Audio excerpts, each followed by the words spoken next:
والدین ایک راز ہیں، ایک قیمتی راز آپ لوگوں کو بتانے لگا ہوں، سدا یاد رکھنا اور اپنے دماغ میں باندھ لے۔ اے رب کے بندو، سنو اور دل کے کانوں سے سنو، والدین کے لیے بخشش کی دعا کرنے سے کیا ملتا ہے میں آپ کو بتاتا ہوں۔ ایک بہت بڑے اللہ والے ہیں، وہ فرمانے لگے، جو شخص اپنے زندہ فوت شدہ والدین کے واسطے ہر نماز کے بعد خدا سے بخشش مانگے گا، خدا اسے تین چیزیں دے گا۔ پہلی چیز جو اسے دی جائے گی وہ رسوائی سے اس کے چہرے کو بچایا جائے گا، مطلب کسی مقام پر اس کو رسوا نہیں ہونے دیا جائے گا۔ اے خدا کے بندو، اس نقطے کو سمجھ لو، جو اس فقیر کو کسی خدا والے کے مبارک جوتے سیدھے کرنے سے ملی ہے، رسوا وہ ہوتا ہے جو زنا کرتا ہے۔ والدین کے لیے بخشش کی دعا کرنے والا رب کی رحمت سے زنا سے بچ جائے گا۔ زنا صرف شرمگاہ کا ہی نہیں بلکہ آنکھوں، کانوں، ہاتھوں اور جسم کے ہر حصے کے زنا سے وہ بچا لیا جائے گا اور ذلیل رسوا ہونے سے بچا لیا جائے گا۔ دوسرا نفع یہ ہوگا کہ اس کی تمام ضروریات کو رب اپنے غیب کے خزانے سے پوری کر دیا کرے گا، وہ مانگے یا نہ مانگے رب اس کو عطا کرے گا۔ خدا کے بندو، خواہشات پورا ہونا الگ بات ہے، مگر ضرورت خواہش سے بڑی چیز ہوتی ہے۔ میں آپ کو بتاتا ہوں، ایک مرتبہ مجھے کسی بندے کی تلاش تھی، کیونکہ میرا مطلوبہ کام وہی کر سکتا تھا، میری جیب میں پیسے تھے مگر بندہ نہیں مل رہا تھا۔ خدا سے بہت مانگا، پھر کہیں جا کر اس بندے سے ملاقات ہوئی۔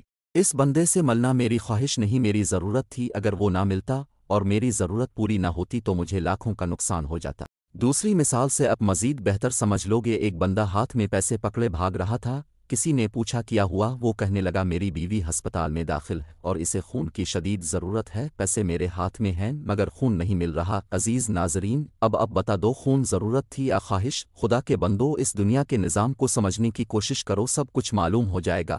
جن کے دل کے برتن چھوٹے ہوتے ہیں ان کی وجہ سے میں اکثر خاموش ہو جاتا ہوں اور بہت کچھ بتاتے بتاتے رک جاتا ہوں۔ تیسرا نفع وہ ملے گا جس کو سب مانگتے ہیں، اور وہ ہے موت کی سختی سے بچانا ہے۔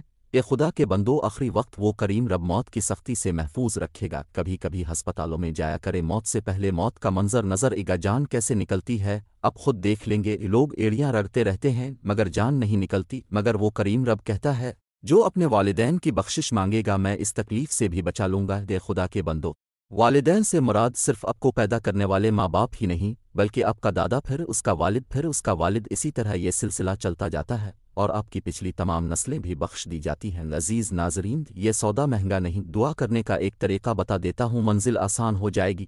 ہر نماز کے بعد پہلے پوری بسم اللہ شریف پڑھیں، پھر 3 مرتبہ کوئی سا استغفار پڑھ لیں، پھر 3 مرتبہ کوئی چھوٹا سا درود شریف پڑھ کر 3 مرتبہ یہ دعا کریں کہ اے کریم رب میرے والدین کی بخشش فرما دے۔ یاد رہے یہ دعا 3 مرتبہ خلوص سے مانگنی ہے، پھر 3 مرتبہ درود شریف پڑھ کر 3 مرتبہ استغفار کر لیں اور ہاتھ چہرے پر پھیر لیں اور کریم رب کے انعامات حاصل کریں۔ اے خدا کے بندو، مرنا تو ہے تو کیوں نہ اس کا بھن کر مرا جائے، اور جو مر چکے ہیں ان کے واسطے آسانی پیدا کی جائے، تاکہ ہمارے واسطے بھی کوئی آسانیاں پیدا کرنے والا پیچھے ہٹ سب ایک تحفہ لیتے جا۔ جس شخص کی کوئی حاجت ہو، کوئی خواہش ہو، کوئی ضرورت ہو اور وہ پوری نہ ہوتی ہو تو ایک کام کر لو، پھر کمال دیکھ لینا۔ وہ تحفہ یہ ہے کہ روزانہ کسی بھی وقت اپنی ماں کے پیروں کی تیل کے ساتھ مالش کرو، اور جو حاجت ہو وہ دل ہی دل میں خدا سے مانگتے جاؤ، اور پھر کریم رب کا غیبی نظام خود دیکھ لینا کس طرح دروازہ توڑ کر وہ چیز اب تک آتی۔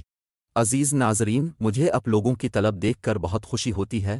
مجھے سننے والوں کی زیادہ تر تعداد نوجوانوں کی ہے۔ اگر یہ نوجوان اس نوجوانی میں توبہ کر لیں تو عید ولایت اسی وقت مل جاتی ہے۔ اب میں کوئی بھی سنی، دیوبندی، وہابی، شیعہ نہیں، اب سب میرے مدینے والے کریم نبی کے امتی ہیں، اور اب سب بہت قیمتی ہیں کیونکہ آپ کے ساتھ مدینے والے کی نسبت ہے۔